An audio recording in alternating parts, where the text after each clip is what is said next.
conversation about narcissism and relationships. So, Lynn, can a narcissist change? So that's a really difficult question because experts agree that most, and I'm never going to generalize all, but most people who suffer from narcissistic personality disorder, number one, they never seek help. Okay. Because they don't believe that anything's wrong. Right. I'm fine. It's the rest of the world that's crazy, right? Right. So that's a problem because could they change? Possibly. But if they never seek help, we'll never know. So, like, this is the one personality disorder where the victims are more likely to seek therapy and coaching and counseling than the actual people who suffer from the disorder.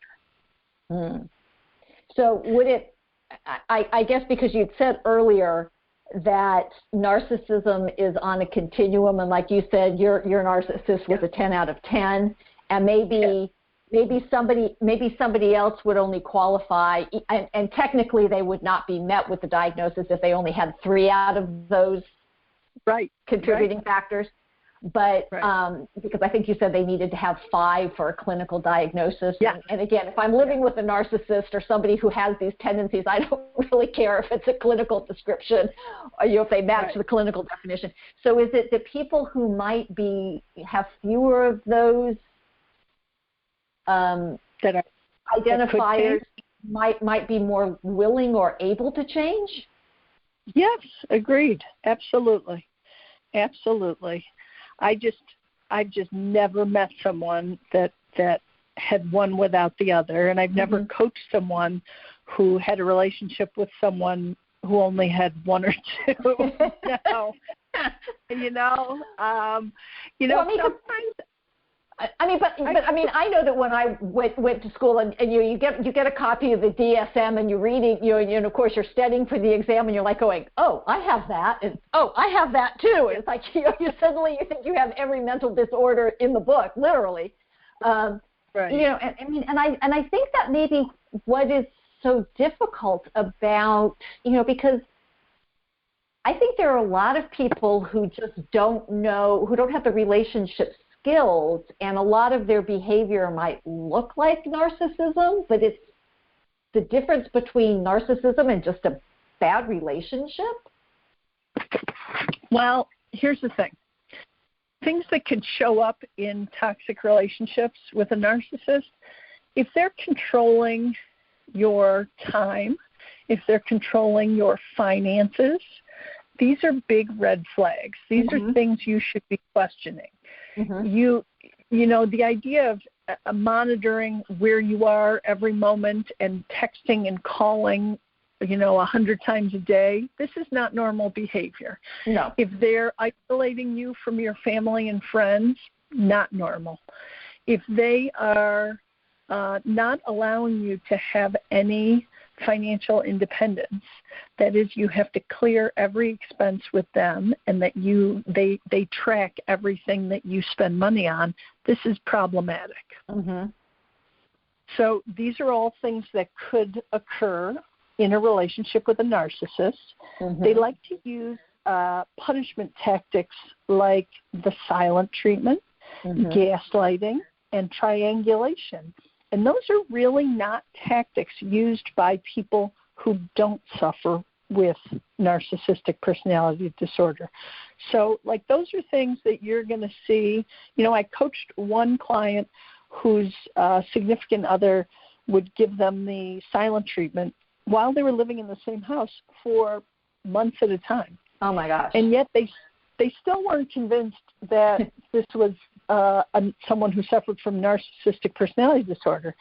And I said, listen, normal relationships, this is not how we function. And the significant other categorically refused to discuss anything, no matter how many times they tried.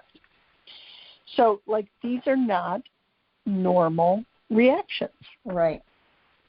So it almost sounds as if, as you were going through some of this stuff, I'm thinking, because I got my start working at a domestic violence shelter. And, you know, a lot of this sounds like, you know, the prime components of an abuser without the, you know, physical assault. I mean, you know, and well, guess what, Leslie? Emotional abuse is abuse.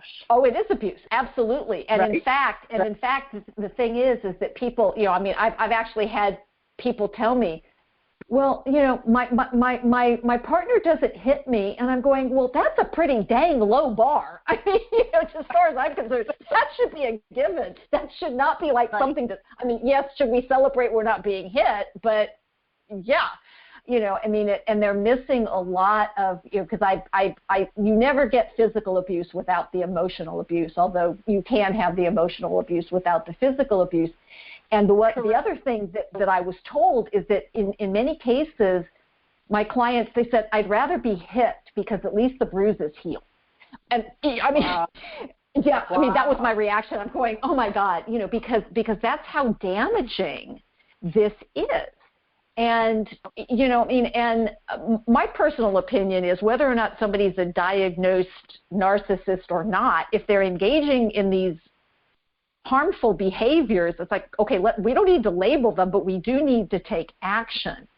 So what are some actions that, I mean, short of leaving, and even if you leave, I had a client who was married to a narcissist, and she finally did end up leaving him, but unfortunately they had children together, so yeah, so it was still like, okay, you know, I mean, it was much healthier for her because she wasn't living 24/7 in this toxic stew, but she was still dealing with the repercussions from it. So, I mean, because the title of your book, How to Identify, Live With, or Leave. So, I mean, it's like, okay, identifying and leaving, but what is this living with? Well, so here's the thing.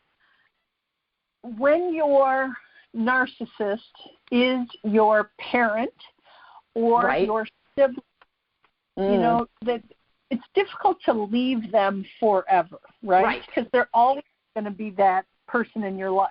So I do talk about that. And then I do talk about strategies to live with these people. You know, I don't know that being with them 24/7 is ever sustainable because I think that the emotional pain and baggage is too much.